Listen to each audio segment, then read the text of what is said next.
बिस्मिल्लाहिर्रहमानिर्रहीम। अस्सलाम वालेकुम स्टूडेंट्स। फंक्शनल इंग्लिश में हम जो है फ्यूचर टेंस पढ़ रहे हैं। फ्यूचर इंडेफिनिट टेंस हमारा हो गया। आज हमने करना है फ्यूचर कंटिन्यूअस टेंस। ठीक है, जो सिंपल फ्यूचर है वो पहले भी मैंने आपको बताया है कि प्रेजेंट टाइम में जब हम फ्यूचर की यानी कि आने वाले वक्त की जब बात करते हैं कि आया हम ये करेंगे, आने वाले वक्त में हम ये करेंगे, उसके बारे में सोचते हैं, या चाहे वो 2 घंटे बाद के बारे में हम सोच रहे हो, तो वो कौन सा टेंस होता है? फ्यूचर टेंस होता है। जैसे यहाँ पे मैंने एग्जांपल ली है, आई विल स्टार्ट एट 9, कि मैं 9 बजे काम शुरू करूँगा। ये कौन सा है? फ्यूचर सिंपल है।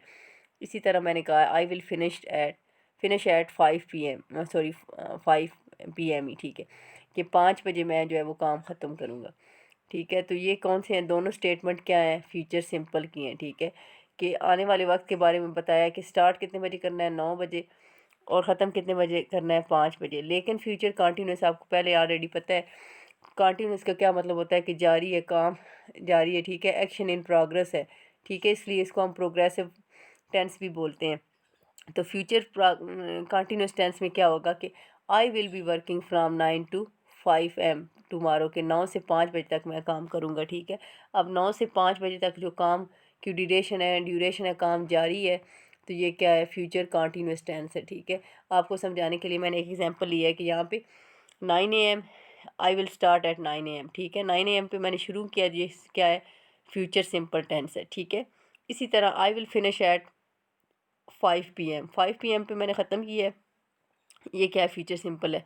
ठीक है, लेकिन फ्राम 9 AM to 5 PM, ये जो ड्यूरेशन है इसके दौरान जो वर्किंग है, ठीक है, आई will be working from 9 AM to 5 PM, ये क्या है? फ्यूचर कंटिन्यूस टेंस है। ठीक है, अब I, we, you, they, he, she, it, singular, plural, इन सब के साथ जो फ्यूचर कंटिन्यूस टेंस है उसमें जो हेल्पिंग वर्ब है वो विल बी इस्तेमाल होता है। ठीक है, साथ में फर्स्ट फॉर्म ऑफ वर्ब और उसके साथ हम ING का एडिशन करते हैं, इजाफा करते हैं। ठीक है, आई will B working, they will be working. ठीक है, यहाँ पे वर्किंग की जगह आप कुछ और भी कर सकते हैं। ठीक है, he will be writing, they will be writing, कुछ भी। ठीक है, अब आते हैं इसके इस्तेमाल पे कि when we use future continuous tense, किसको इस्तेमाल हम कब करते हैं? कंटिन्यू फॉर अ पीरियड, कि जो काम किसी पीरियड तक के लिए जारी रहता है। जैसे अब मैंने यहाँ पे लिखा है our team will be attending a conference from March, के मार्च से जो है वो अटेंड कर रही है हमारी जो टीम है। ठीक है, विल बी अटेंडिंग, ये कौन सा टेंस है?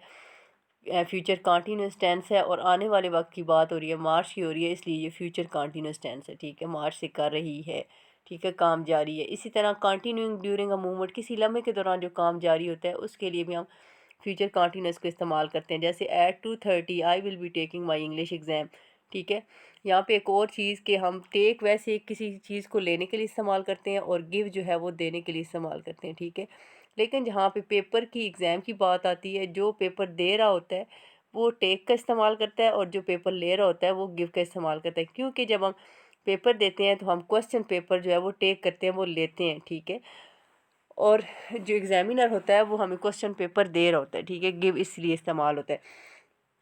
ठीक है, at 2:30 I will be taking my English exam, के 2:30 बजे मैंने जो है वो इंग्लिश का इम्तिहान देना होगा। ठीक है, काम जारी है। ठीक है, और कंटिन्यू ड्यूरिंग अ मूवमेंट 2:30 है, इसलिए ये कौन सा टेंस है? फ्यूचर कंटिन्यूस टेंस है। इसके बाद पोलाइट क्वेश्चन। ठीक है, पोलाइट क्वेश्चंस के लिए इस्तेमाल किए जाते हैं, यानी कि ऑर्डरिंग वाले क्वेश्चंस में हम फ्यूचर कंटिन्यूस को इस्तेमाल नहीं कर सकते। जैसे will you be checking in early, की आप जो है वो जल्दी चेक करेंगे। ठीक है, इसी तरह टाइम मार्कर में टुमारो है, नेक्स्ट वीक है, एट 9 है, ऑन फ्राइडे, इन समर है, ये सारे आने वाले वक्त की बात हो रही है। ठीक है, फ्यूचर की बात हो रही है, और फ्यूचर कंटिन्यूस में ये टाइम मार्कर इस्तेमाल किए जाते हैं।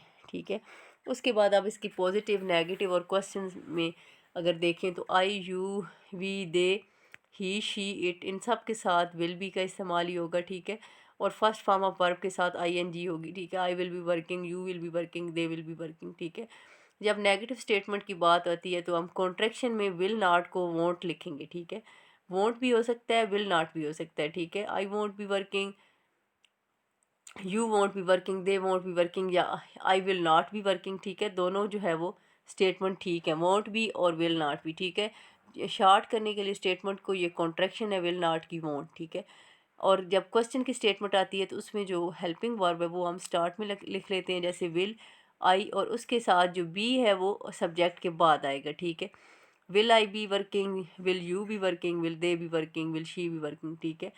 अब जब बात करें हम डब्ल्यू एच और एच डब्ल्यू वर्ड्स की के where, why, when, how long, तो ये कैसे इस्तेमाल होंगे, ये सारे जो है विल से पहले आएंगे, ठीक है, फ्यूचर कंटिन्यूअस टेंस में।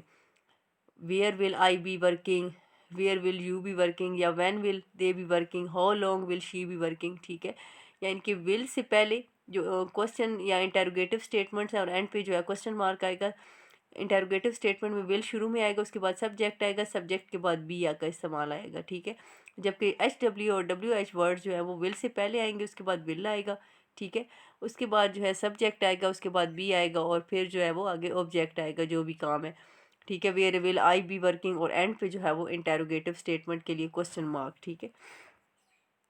अब बात करते हैं स्टेटिव वर्ब। मैंने आपको पहले भी बताया है कि डायनामिक वर्ब होते हैं और स्टेटिव वर्ब होते हैं।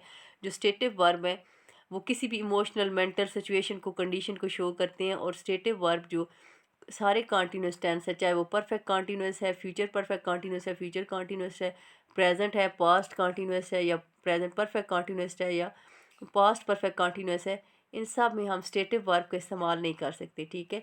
यहाँ पे मैंने आपको समझाने के लिए एक एग्जांपल ली इमोशनल स्टेट की, कि you will be loving this car, ठीक है, ये स्टेटमेंट दुरुस्त नहीं है, ठीक है, ये गलत है।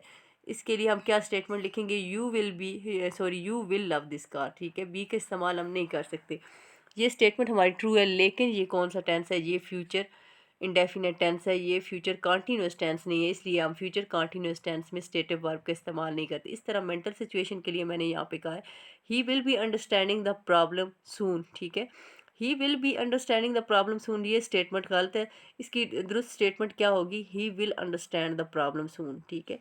अब जहाँ आएगा he will understand the problem soon, तो ये कौन सा जुमला होगा, ये फ्यूचर इंडेफिनेट टेंस का जुमला बन जाएगा, ये फ्यूचर कॉन्टीन्यूस का जुमला नहीं होगा, ठीक है। इसलिए हम जो स्टेटिव वर्ब्स हैं वो हम फ्यूचर कॉन्टीन्यूस टेंस में इस्तेमाल नहीं कर सकते, ठीक है। अब यहाँ पे स्टेटमेंट दोनों दुरुस्त हो गई हैं, लेकिन ये दोनों स्टेटमेंट अब किसकी हो गई हैं, जब विल का इस्तेमाल हुआ है, विल बी का इस्तेमाल नहीं हुआ, तो ये स्टेटमेंट किसकी बन गई हैं, फ्यूचर इंडेफिनेट टेंस की, ठीक है। उसके बाद अब हम वैसे रिव्यू कर लेते हैं कि आपको पता चल गया है कि जो हेल्पिंग वर्ब है, सब्जेक्ट के बाद पॉजिटिव स्टेटमेंट में हेल्पिंग वर्ब विल बी आएगा, ठीक है, और उसके बाद फर्स्ट फॉर्म ऑफ के वर्ब के बाद आईएनजी आएगा। जो नेगेटिव होगी उसमें हम इसके कॉन्ट्रैक्शन में वोंट लिख सकते हैं, कॉन्ट्रैक्शन नहीं लिखनी तो विल के बाद नॉट आएगा, उसके बाद बी आएगा, ठीक है। और जो इंटेरोगेटिव स्टेटमेंट है उसमें विल शुरू में आ जाएगा, ठीक है। आपको रिवाइज करवाने के लिए मैंने तीनों स्टेटमेंट्स लिखी हैं। She will be visiting Karachi, ठीक है, ये हमारी पॉजिटिव हो गई। नेगेटिव जो है she won't be visiting Karachi. Interrogative हमारी हो गई will she be visiting Karachi, ठीक है। That's all.